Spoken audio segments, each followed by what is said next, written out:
Hello students, welcome to health care.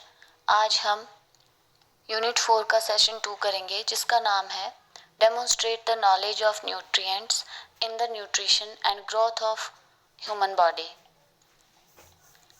आज हम पढ़ेंगे कि पोषण और पोषक तत्वों का हमारे शरीर में क्या महत्व है। तो अब हम आगे चलते हैं। आगे वाली स्लाइड में है role of various nutrients and vitamins. Vitamins और पोषक तत्वों का हमारे शरीर में क्या रोल होता है। Vitamins have different jobs helping you resist infections, keeping your nerves healthy and helping your body get energy from food और your blood to clot properly. Vitamins के बहुत से अलग अलग कार्य होते हैं, जैसे कि आपकी नर्व्स को हेल्दी रखना ताकि वो आपको इन्फेक्शन से रोक सके। कोई भी इन्फेक्शन अगर हमारी बॉडी में हो रहा है तो वो उसका विरोध कर सके। और विटामिन्स एक और कार्य करते हैं, जैसे कि आपके ब्लड को प्रॉपरली क्लॉट होने के लिए वो हमारी मदद करते हैं ताकि इससे क्या हो सके, हमारी बॉडी को एनर्जी मिल सके। Next, by following the dietary guidelines, you will get enough of most of these vitamins from food. Minerals also help your body functions. मतलब अगर आप डाइटरी गाइडलाइंस यानी कि आहार संबंधी दिशा निर्देशों का पालन कर रहे हो या जो भी आप भोजन खा रहे हो डेली, रोज़ाना जो भी आप भोजन खाते हो, ज़्यादातर विटामिन्स हमारे भोजन से ही हमें मिल जाते हैं या खनिज पदार्थ जो होते हैं वो भी हमारे भोजन में पाए जाते हैं, तो वो हमारे बॉडी को कार्य करने में मदद करते हैं। तो ये तो हो गया role of various nutrients and vitamins. अब हम आगे चलते हैं। Vitamins and minerals are considered essential nutrients because acting in concert they perform hundreds of roles in the body. They help shore up bones, heal wounds and bolster your immune system. They also convert food into energy and repair cellular damage. अब मैं इसको हिंदी में समझाती हूँ। Vitamins और minerals जो होते हैं वो बहुत ही आवश्यक पोषक तत्व माने जाते हैं क्योंकि ये हमारे शरीर में सैकड़ों भूमिकाएं निभाते हैं। मतलब बहुत से ऐसे कार्य हैं जो विटामिन्स और मिनरल्स हमारे शरीर में करते हैं। दे हेल्प शोर अप बोन्स, ये हमारी बोन्स को मजबूत बनाते हैं, घावों को ठीक करते हैं और हमारे इम्यून सिस्टम यानी प्रतिरोधक क्षमता को भी मजबूत करते हैं, जिससे कि क्या होता है, भोजन ऊर्जा में कन्वर्ट हो जाता है, भोजन से हमें ऊर्जा मिलती है और सेल्यूलर डैमेज यानी कि जो सेल्यूलर क्षति होती है तो उसकी वो मरम्मत करने में हमारी मदद करते हैं। नेक्स्ट हम चलते हैं importance of a balance diet. मतलब संतुलित आहार। बैलेंस डाइट आप सबको बच्चों पता होगा कि बैलेंस डाइट एक संतुलित आहार होता है जिसमें सारे न्यूट्रिएंट्स, न्यूट्रिशंस, आवश्यक पोषक तत्व पाए जाते हैं। उसकी हमारे शरीर में क्या इम्पोर्टेंस होती है ये मैं आपको अच्छे से समझाती हूँ। The food habits of people have changed drastically in a short time and this has had a big impact on our health. What we eat helps us to grow and develop properly and stay healthy and strong. Food plays an important part in healthy pregnancy, promoting healthy babies and children that grow to their best mental, physical, social and emotional potential. Balance diet में क्या होता है मैं आपको बताती हूँ आगे। Food habits of people, जो हमारी रोज़ाना की खाने की आदतें हैं, लोगों की जो आजकल की फूड हैबिट्स हैं वो काफ़ी थोड़े ही समय में चेंज हो गई हैं। मतलब हमारा खान पान अब पहले जैसा नहीं रहा है, काफ़ी चेंजेस आ गए हैं। तो इससे क्या हुआ है कि हमारी हेल्थ पर बहुत बुरा असर पड़ा है। जो भी हम खाते हैं उसको विकसित, प्रॉपरली रूप से विकसित होने में हमारी मदद करता है और हमें हेल्दी और स्ट्रॉन्ग बनाती है balance diet. Food plays an important part in healthy pregnancy.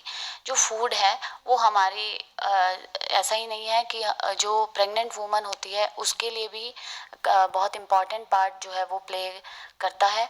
भोजन से क्या होता है कि हमारी जो प्रेगनेंसी है जो वूमन की, वो अगर हेल्दी होगी तो हेल्दी बेबीज़ होंगे, हेल्दी बेबीज़ होंगे तो चिल्ड्रन की जो ग्रोथ है वो बहुत हेल्दी होगी, जैसे कि वो मेंटल, फिजिकल, सोशल और इमोशनल, मतलब मानसिक, शारीरिक, सामाजिक और भावनात्मक रूप से भी वो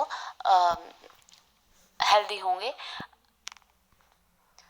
मतलब कि बैलेंस डाइट में जो है वो फूड का एक बहुत इम्पॉर्टेंट रोल होता है कि हम कैसा खाना खा रहे हैं। अगर हम अच्छा खाना खा रहे हैं, उसमें भरपूर मात्रा में आपके खनिज लवण, वाइटामिन्स, मिनरल्स पाए जाते हैं, तो उससे हमारी बॉडी को जो है वो हेल्दी और स्ट्रॉन्ग रहती है। नेक्स्ट हम चलते हैं। Food plays an important role in preventing and treating conditions affecting people such as diabetes, heart disease, hyperactivity and obesity. Food जो है वो बहुत इम्पॉर्टेंट रोल प्ले करता है, मतलब उसकी एक बहुत अहम भूमिका है इन सब डिजीज़ेस को प्रिवेंट करने के लिए, जैसे कि डायबिटीज़, आप सबको पता होगा, डायबिटीज़, शुगर यानी कि मधुमेह, हार्ट डिजीज़, हाइपर एक्टिविटी, जो कई लोग बहुत ज़्यादा एक्टिव रहते हैं, सामान्य ना करके बहुत ज़्यादा कार्य करते हैं बार बार, एंड ओबेसिटी जो है वो होता है एक तरह का मोटापा।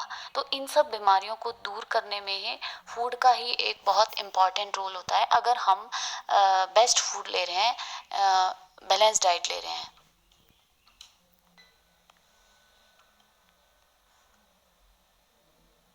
Our food choices take place in a social, cultural, political, and economic environment that can aggravate the health of communities unless active measures are taken to make the environment a healthy, promoting one.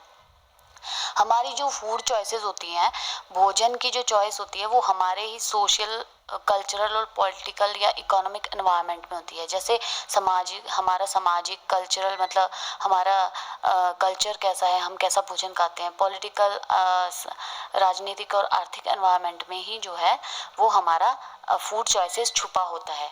तो इससे क्या होता है कि हम अपनी communities को जो है वो हेल्दी बना सकते हैं, मतलब कम्युनिटीज़ की स्वास्थ्य को बढ़ावा दे सकते हैं, जिससे कि हम एनवायरनमेंट को हेल्दी बना सकते हैं। तो फूड का इसमें भी एक इम्पॉर्टेंट रोल हो गया कि वो हमारी कम्युनिटी को कैसे स्वस्थ बना रहा है और स्वास्थ्य को बढ़ावा दे रहा है। Nutrition also focuses on how diseases, conditions and problems can be prevented or lessened with a healthy diet. Nutrition या पोषण इस बात पे भी ध्यान देता है कि किस तरह से जो है वो प्रॉब्लम्स को कम किया जा सकता है या कंडीशंस को कम किया जा सकता है हेल्दी डाइट के द्वारा। In addition, nutrition involves identifying how certain diseases, conditions, or problems may be caused by dietary factors such as poor diet, malnutrition, food allergies, metabolic diseases, etc. इसके अलावा जो न्यूट्रिशन है या पोषण है वो ये भी पता लगाता है कि जो हमारे आहार संबंधी कारक होते हैं, जैसे कि हमारे जो भी भोजन संबंधी खाद्य पदार्थ हैं, उनसे कोई हमें प्रॉब्लम्स या कोई समस्याएं तो नहीं हो रही हैं, जैसे कि आपका माल न्यूट्रिशन हो गया, जो कि एक बच्चों में ये डिजीज़ हो जाती है जब हमें बच्चे को पोषण ठीक से नहीं मिल पाता, या फूड एलर्जी, कोई खाने की वजह से उसको एलर्जी तो नहीं है, मेटाबॉलिक डिजीजेस तो नहीं है। अगर ऐसी कोई समस्याएं पैदा हो रही हैं या सामने आ रही हैं तो वो भी न्यूट्रिशन जो है वो पता लगाता है। तो न्यूट्रिशन और बैलेंस डाइट और फूड का एक बहुत इम्पॉर्टेंट रोल है हमारी बॉडी को हेल्दी बनाने में। तो ये था टॉपिक आज हमारा यूनिट 4 का session 2, demonstrate the knowledge of nutrients in the nutrition and growth of human body। मतलब ह्यूमन बॉडी में इसका क्या काम है वो मैंने आपको बहुत अच्छे से समझा दिया। Thank you.